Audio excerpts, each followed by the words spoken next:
जब माँ सीता ने किया दशरथ जी का श्राद्ध, किसको मिला श्राप और किसको मिला वरदान।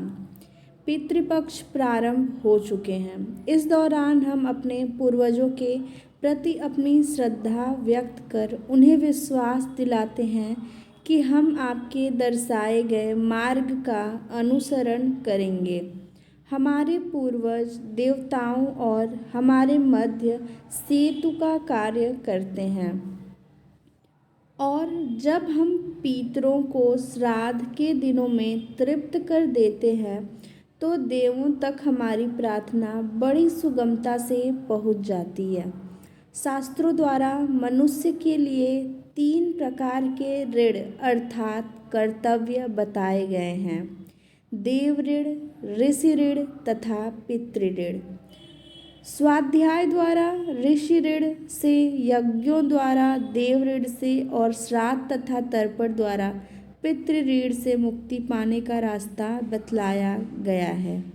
वाल्मीकि रामायण में एक प्रसंग आता है कि माता सीता के द्वारा पिंडदान करने से राजा दशरथ की आत्मा को मोक्ष प्राप्त हुआ था। कथा के अनुसार वनवास के दौरान भगवान राम, लक्ष्मण और माता सीता पितृपक्ष के समय श्राद्ध करने के लिए गया धाम पहुँचे। वहाँ श्राद्ध कर्म के लिए आवश्यक सामग्री जुटाने हेतु श्री राम और लक्ष्मण चले गए। उधर दोपहर हो गई। पिंडदान का समय निकलता जा रहा था और सीता जी की व्यग्रता बढ़ती जा रही थी। उसी समय दशरथ जी की आत्मा ने उन्हें आभास कराया कि पिंडदान का समय निकला जा रहा है। यह जानकर माता सीता असमंजस में पड़ गई। समय के महत्व को समझते हुए उन्होंने निर्णय लिया कि वह स्वयं अपने ससुर राजा दशरथ का पिंडदान करेंगी। उन्होंने फल्गु नदी के साथ वट वृक्ष और केतकी के फूल को साक्षी मानकर बालू का पिंड बनाकर विधि विधान से स्वर्गीय राजा दशरथ के निमित्त पिंडदान दे दिया। इस क्रिया के उपरांत जैसे ही उन्होंने हाथ जोड़कर प्रार्थना की तो राजा दशरथ ने माता सीता का पिंडदान स्वीकार किया। माता सीता इस बात से प्रफुल्लित हुई कि उनकी पूजा दशरथ जी ने स्वीकार कर ली है, पर वह यह भी जानती थी कि प्रभु राम इस बात को नहीं मानेंगे, क्योंकि पिंडदान पुत्र के बिना नहीं हो सकता है। थोड़ी देर बाद भगवान राम और लक्ष्मण सामग्री लेकर आए और पिंडदान के विषय में पूछा। तब माता सीता ने कहा कि समय निकल जाने के कारण मैंने स्वयं पिंडदान कर दिया। प्रभु राम को इस बात का विश्वास नहीं हो रहा था कि बिना पुत्र और बिना सामग्री के पिंडदान कैसे संपन्न और स्वीकार हो सकता है।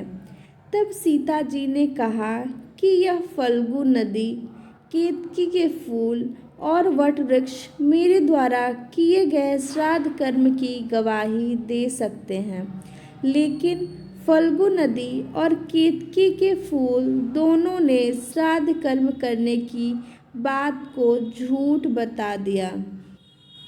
सिर्फ वट वृक्ष ने सत्य बात कही। तब सीता जी ने दशरथ जी का ध्यान करके उनसे ही गवाही देने की प्रार्थना की।